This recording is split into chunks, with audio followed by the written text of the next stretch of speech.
दर्शकबिन नमस्कार, म आकाश श्रेष्ठ। तपाईँहरू हेर्दै हुनुहुन्छ तपाईँहरूको आफ्नै च्यानल स्काई स्टार नेपाल। विशेष गरी आज म एउटा मेरो कथाको विशेष समारोहमा आइपुगेको छु। अब मेरो कथा सिरियल हप्ताको 2 दिन आउने भएको छ। मेरो कथा अब हप्तामा 2 चोटि। अबदेखि मेरो कथा हप्तामा 2 चोटि। मेरो कथा हप्तामा 2 दिन। मेरो कथा अब हप्तामा 2 पटक। मेरो कथा 51 भागपछि भने दर्शकले हप्ताको 5 दिन समेत हेर्न पाउने भएको छ। अब मैले 51 भागबाट हिन्दी सिरियल जस्तो हप्तामा 5 दिन बनाउने सोच बनाएको छु। यसको लागि चाहिँ तपाईँहरूको साथ हामीले फेरि प्रश्न गर्यौँ, तपाईँले सोचेको जस्तो भ्युज गएन भने हप्ताको 2 दिन 5 दिन नै आउँछ कि फेरि 1 दिनमा झर्छ? मैले बोले चाहिँ पुरा भयो। 35 भागबाट अब हप्तामा 2 दिनै आउँछ र 51 भागबाट हप्तामा 5 दिन आउँछ। आज यत्रो पत्रकारको अगाडि बोलेको छु, आउँछ नै। हजुरहरूको चाहिँ यो भ्युज अनुसार चाहिँ युट्युबबाट मात्र धानिन सक्ने अवस्था छ कि छैन होला? मैले भन्न खोजेको वर्षसम्म जान सक्ने अवस्था छ कि छैन अहिलेको अवस्थामा भनेर। हजुरले भने जस्तो अब भ्युजको हिसाबले पैसा आउने हो होइन। हाम्रो चाहिँ जति पनि भ्युज छ त्यसको फुल वाच टाइम छ फेरि है। कसैले पनि फरवार्ड गरेर हेर्नु भएको छैन। अब 1 घन्टा आधी घन्टाको बनाउँदा नि पुगेन भन्नुहुन्छ, 35 मिनटको बनाए भर्खर हेर्न थाले सिधो किन छोटो बनाउनु भयो भन्नुहुन्छ। नेपाल टेलिभिजनमा जाँदा चाहिँ 23 मिनटको पठाउनु हेरेको थियो, त्यो चाहिँ छोटै भन्दा ठिकै हुन्थ्यो। नेपाल टेलिभिजनको कार्यक्रम भनेकै 23-24 मिनटको हुन्छ। त्यही टाइम छोटो भयो भनेर दर्शकले एकदमै गुनासो पोख्नु भएको कारण मैले नेपाल टेलिभिजनबाट पनि सिरियल झिकेँ। अहिले 32-33 मिनट 35 अब आउने भाग आजको भाग 35 मिनटको हालेको छु मैले। 35 मिनटको आउँछ। युट्युबमा भ्युज गए अनुसारले पैसा झर्ने हो। मलाई घाटा पनि छैन, नाफा पनि छैन। म नाफाको हिसाबमा काम गर्ने मान्छे पनि होइन। मलाई नाफा चाहिएन। मैले नामको लागि काम गरेको हो। काम गर्दै जाउँ न, एक दिन दाम अवश्य पछि लाग्छ भन्ने उद्देश्यले मैले काम गरिरहेको छु। कुनै पनि टिभीमा नहाल्ने अब चाहिँ अब हप्तामा 2 दिन आउने भएपछि टिभीमा नहाल्ने होइन। मसँग अहिले फ्ल्याक्स गरी नहालौँ। यो हप्ताभित्र कन्फर्म पनि हुन्छ। एउटा टेलिभिजनले मलाई मागिरहेछ होइन। राम्रो टेलिभिजन हो, प्राइभेट टेलिभिजन हो, सरकारी होइन। 5 दिन हाल्ने कुरा हुँदा धेरै खुसी भएर मलाई टेलिभिजनले माग्नु भएको छ। हिजो मिटिङ भएको थियो। अब भोलि सोमबार मलाई मिटिङमा बोलाउनु भएको छ। सोमबार मात्र फिक्स हुन्छ। हाल्यो भने टिभीमा पनि 5 दिन हुन्छ। हस्, थ्याङ्क यू। भनेपछि अब यो एउटा प्रश्न यो बिचमा पनि राख्न मन लागिहाल्यो होइन। अब तपाईँ सिनेमा क्षेत्रमा यति लामो समयदेखि हुनुहुन्छ र विशेष गरी सिनेमाकर्मी चलचित्रकर्मीले पनि धेरै जस्तो तपाईँलाई किन पनि सम्झिनुहुन्छ भने तपाईँ क्राउडको व्यवस्थापन पनि स्वयं तपाईँ आफै पनि गर्नुहुन्छ होइन। अब यसरी रमेश दाईहरूसँग, पवन दाई, त्यसै गरी रविन्द्र सरहरूसँग, अग्रज वरिष्ठ कलाकारहरूसँग काम गर्दै गर्दा चाहिँ यो ठ्याक्कै पहिला त तपाईँ खेल्नु मात्र हुन्थ्यो, व्यवस्थापन मात्र गर्नुहुन्थ्यो। अहिले प्रोड्युसर आफै, डिरेक्सन आफै गरिरहँदाखेरि यतापट्टि डिरेक्टरसँगै बस्नु भएको छ। कस्तो फिल हुन्छ तपाईँलाई? उहाँलाई नै डिरेक्सन गर्नुपर्दाखेरि पाउँदाखेरि अथवा त्यो कस्तो खालको फिल गर्नुहुन्छ तपाईँले? मैले तपाईँलाई अस्ति पनि यो तपाईँकै इन्टरभ्यूमा भनेको थिएँ, मलाई कुनै चाहना थिएन डिरेक्सन गर्ने। मलाई कुनै चाहना थिएन। हाम्रो 2टा भाइहरू अगाडि बसेर हाँसिरहेका छन्। उनीहरूलाई धन्यवाद दिन चाहन्छु। 9 भागसम्म उनीहरूले गरेका हुन्। त्यसपछि रामजी राउत र ज्ञानजी कटेल होइन, 2 जनाले डिरेक्सन गरेका हुन्। उनीहरू विशेष अब ठुलो फिल्म भनौँ डाँडाको बरपिपल सोभिताको काम पर उनीहरू बाहिर गए। त्यसपछि मैले आफूलाई बाध्यतामा काम गर्नु पर्यो। मैले अरू कोही लिएर आउँदा म एकदमै छेउमा हुनुहुन्छ रमेश दाई। मैले आजसम्म यो मैले सोचै नबनाएको काममा रमेश दाईले तिमी आफै लेख्छौ कि त, तिमी आफै डिरेक्सन गर न भनेर मलाई एकदम हृदयदेखि नै भन्नुभयो। म पनि तिमीलाई सघाउँछु भन्नुभयो। यसको श्रेय चाहिँ म रमेश दाईलाई दिन चाहन्छु। यहीँ छेउमै हुनुहुन्छ होइन। मलाई डिरेक्सन गर्न बाध्य पर गरेँ। आँट र सहयोग र हौसला मलाई रमेश दाईले दिनुभयो होइन। कतिको जान्नु हुँदो रहेछ रमेश दाईलाई यो प्रश्न चाहिँ। अब यहाँकै अगाडि उहाँले डिरेक्सन गर्दाखेरि कहीँ कतै कमी कमजोरी भएको तपाईँले सच्याइदिनुहुन्छ कि अथवा कतिको पर्फेक्ट भएर निस्किनु भयो तपाईँको चेली यति बेला?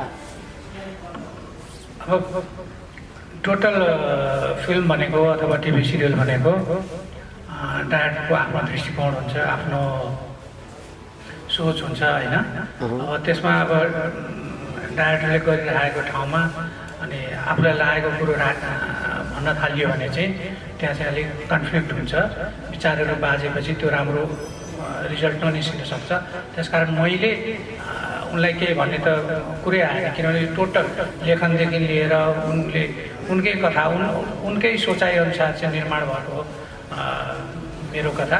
त्यसर्थ म नितान्त एज एन एक्टरको रूपमा मात्रै मैले आफूलाई त्यसमा प्रस्तुत गरेँ। यदा कदा कुनै लागेको कुरोहरू यसो सुझाव दिएँ होला त्यो बेग्लै कुरा, तर त्यो एकदमै त्यो कन्फ्लिक्टै जन्मिने खालको अथवा चाहिँ उसले गरेको काम मलाई चित्त नबुझेर मैले केही भन्नु परेको त्यस्तो अवस्था चाहिँ आएन र सम्भवतः आउँदैन पनि। अब यो बिचमा मेरो कथा यो अब नेपाली टेलिश्रृङ्खलाको यो चाहिँ इतिहासमै जहाँसम्म मलाई लाग्छ हप्तामा 2टा आउने भनेको पहिल्यै होला जहाँसम्म लाग्छ अहिलेसम्मको अवस्थामा है। हिन्दी चाहिँ हामीले त्यस्तो धेरै देखेका छौँ, हप्तामा 7 दिन आउने पनि। दिदीले भनेअनुसार 2 भाग ल्याउने भनिरहँदाखेरि तपाईँ यदि चाहिँ तपाईँले सोचेअनुसार भ्युज दर्शकले हेरिदिनु भएन भने अथवा यदि धेरै अघि गोपी सरले पनि भन्नुभयो धेरै सिरियलहरू बनेका छन्, त्यो खालको समय दर्शकले छुट्याउन नसकेर 2 भाग मध्ये तपाईँले हालेको चाहिँ अलिक कम भ्युज आयो भने अथवा त्यो जुन पहिलाको एक्सपेक्ट गरे अनुसार भएन भने चाहिँ के हुन्छ? यो दोहोरो 2 भाग आइरहन्छ कि अथवा तपाईँले फेरि यसलाई एकमै जानुहुन्छ, के हो यो? म त्यो गर्न थालिसकेपछि म रोक्दिनँ। मैले बोले चाहिँ पुरा भयो। 35 भागबाट अब हप्तामा 2 दिनै आउँछ र 51 भागबाट हप्तामा 5 दिन आउँछ। मेरो विचारमा लाग्छ दर्शकले धेरै मन पराइदिनु भएको छ। अझ कथा बलियो हुँदै जाँदैछ। भर्खर त हाम्रो कास्टिङ भयो 35 भागसम्म, बल्ल कथा सुरु भएको छ। सबैजनाले मन पराइदिनु भएछ। अब अहिले भ्युज पनि अलि राम्रै हिसाबले गइरहेछ होइन। त्यो हिसाबले पनि गरिरहेछु र मलाई घाटै लागे पनि म छोड्दिनँ, काम गरि नै रहन्छु म। यो दर्शकले अहिले 2 दिन आउने भन्दै धेरै कमेन्टहरू पनि आइरहेछ। आहा अब त 2 दिन आउने भएछ, कति खुसी लाग्यो, सधैँ हाल्न भनेर कमेन्ट गरिरहेको हुनुहुन्छ। अब सधैँ त सम्भव भएन। 7 दिनमा 5 दिन 51 भागबाट आज यत्रो पत्रकारको अगाडि बोलेको छु, आउँछ नै। अब अदर्शजीलाई पनि अलिकति प्रश्न सोधिहालेँ मैले यही बेला होइन। अब चलचित्र क्षेत्रमा पनि हुन त बिमाहरूका धेरै कुराहरू छन् चाहिँ। अब यो टेलिश्रृङ्खला युट्युबमा विशेष गरी बन्छन्, टेलिभिजनमा बन्छन्।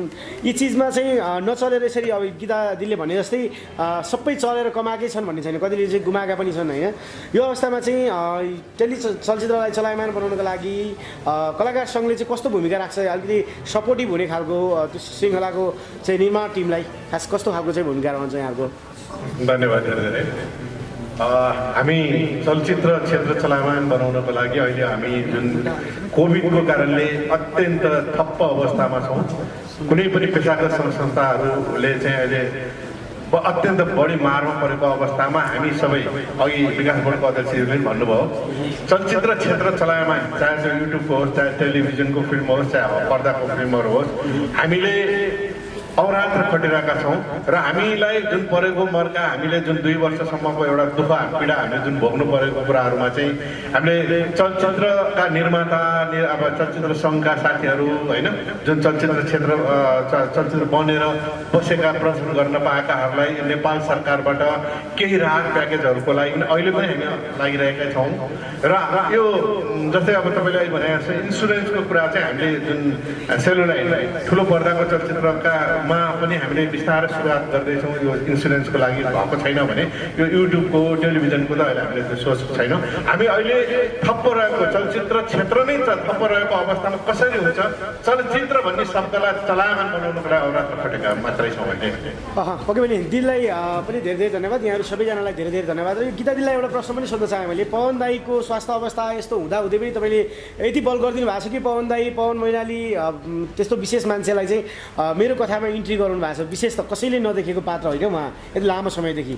तपाईँलाई खास के सम्झेर चाहिँ उहाँको इन्ट्री अलिकति तपाईँको केही व्यक्तिगत विचारसँग अथवा चाहिँ यसमा केही भित्री केही छ उहाँलाई सपोर्ट गर्नुपर्छ भनेर हो कि अथवा के हो? यो श्रेय पनि हाम्रो रविन्द्र दाईलाई जान्छ। मलाई रविन्द्र दाईले पवन मैनालीको घरमा यति सामान पुर्याइदेऊ कि त भनेर दिनुभएको थियो लकडाउनको बेलामा। म सामान लिएर जाँदाखेरि आमासँग भेट भयो। आमाले धेरै गुनासो पोख्नु भयो। मैले ठ्याक्क मेरो कथा सिरियल लेखिरहेको अनि यसो सोचेँ दाई खेल्नुहुन्छ त भन्दा म खेल्छु, म जस्तै भए नि एक्टिङ गर्छु भन्नुभयो। मेरो दिमागमा सेट भइहाल्यो। मैले अनि रमेश दाईको भाइ बनाएर एउटा पाटो छुट्टै बनाएँ। तर मलाई गाह्रो त हुन्छ दाईलाई कसरी लैजान्छु भन्ने मैलाई थाहा छ होइन, कसरी सुटिङ गराउँछु भन्ने नि मैलाई थाहा छ। एकदमै गाह्रो त हुन्छ। तर दाईको अभिनय देख्दा हामी आफैलाई रुन मन लाग्छ। त्यति अभिनय गर्नुहुन्छ, रियलमै गरिदिनुहुन्छ दाई। दाईलाई रुनु पऱ्यो भने आँसु हाल्नु पर्दैन, आफै रुनुहुन्छ है। अब एकताका उहाँ एकदमै भिलेनको रूपमा चर्चामा आइसक्नु भएको थियो। पिञ्जडा फिल्मको निर्माता हुनुहुन्छ उहाँ। निखिल उप्रेतीलाई फर्स्ट टाइम फिल्म खेलाएर हिरो पनि बनाउनु भएको थियो होइन। अब यस्तो प्रोड्युसर 81 आएर यस्तो अवस्थामा थन्केर बस्नु भएको रहेछ। मलाई रुन मन लाग्यो आमाको कुरा सुनेर। अनि मलाई एकदम बेलुकादेखि नै मैले सोच्न थालेँ कस्तो कथा बनाउँ त भनेर मैले यति लेखिसकेका थिएँ अनि ज्ञानजी रामजी पनि हामी बस्यौँ ल पवन दाईको पनि लेख्नुपर्ने भयो यस्तो अवस्थाबाट के गरेर लेख्ने भन्दा पहिला लेखेको क्यारेक्टर पुरै रद्द गरेर अनि हामीले रमेश दाईको भाइ बनाएर पवन दाईलाई लिएर आयौँ अब सुटिङ गर्नु चाहिँ गाह्रै हुन्छ गाह्रो भयो नि उहाँको अभिनयलाई दर्शकले मन पराइदिनु हुन्छ त्यही नै धेरै धेरै धन्यवाद र अब हामीले अन्त्यमा चाहिँ हामीले सोध्न भुलाएका र तपाईँलाई भन्न मन लागेका मेरो कथा विशेष केही कुराहरू छ भने तपाईँले कृपया राख्न सक्नुहुन्छ अब त्यही नै हो सम्पूर्ण मेरो भगवान रूपी दर्शकहरूलाई फेरि पनि 2 हात जोडेर नमस्कार गर्न चाहन्छु अब मेरो कथा चाहिँ मैले नेपालकै इतिहासको रेकर्ड राख्ने सोचमा काम गरिरहेको छु तपाईँहरूको साथ र सहयोगको अपेक्षा राख्दछु त्यही नै हो मैले अब केही भन्दिनँ अब 15 भाग हप्तामा 2 दिन र त्यसपछिका दिनहरूमा हप्तामा 5 दिन दर्शकको हातमा सुम्पिनेछु तपाईँहरूको रिजल्टको अपेक्षा गर्दछु नेपालमा पहिलोपल्ट मैले रिस्क लिएर दर्शकको माग अनुसार काम गर्न लागिरहेको छु दर्शकले नै साथ दिनुहुन्न भने त यो फेरि रोकिन्छ नै होइन धेरै दर्शकले मलाई विदेशबाट पनि म्यासेज पठाउनुहुन्छ नेपालबाट पनि म्यासेज पठाउनुहुन्छ दिदी डेली हाल्नु न डेली हाल्नु मेरो कथा कति छोटो बनाउनुहुन्छ हेर्नै पुग्दैन हुन्छ जति बनाए छोटो भन्नुहुन्छ 35-40 मिनट पनि हालिरहेको छु मैले कुनै भाग त्यसमा पनि कमेन्ट गर्नुहुन्छ कति छोटो हो के लामो बनाउन न कति लामो बनाउनु त्यहाँ भन्दा चाहिँ त्योभन्दा लामो हुँदैन अब हप्तामा 2 दिन आउँछ शनिबार 7:30 बजे र आजैबाट बुधबार 7:30 बजे बुधबार 7:30 बजे आएपछि फेरि शनिबार 7:30 बजे 2 दिन ग्यापमा हाम्रो मेरो कथा आउँदैछ हजुरहरूको मैले भन्छु हृदयदेखि नै मान्छु कि दर्शकहरूलाई भगवानै मान्छु मैले दर्शकहरू नै भएनौँ भने हामीले कसरी काम गर्ने दर्शकहरूको चाहना अनुसार हामीले काम गरिरहेछौँ त्यही चाहना बुझेर अब मैले 51 भागबाट हिन्दी सिरियल जस्तो हप्तामा 5 दिन बनाउने सोच बनाएको छु यसको लागि चाहिँ तपाईँहरूको साथ र सहयोग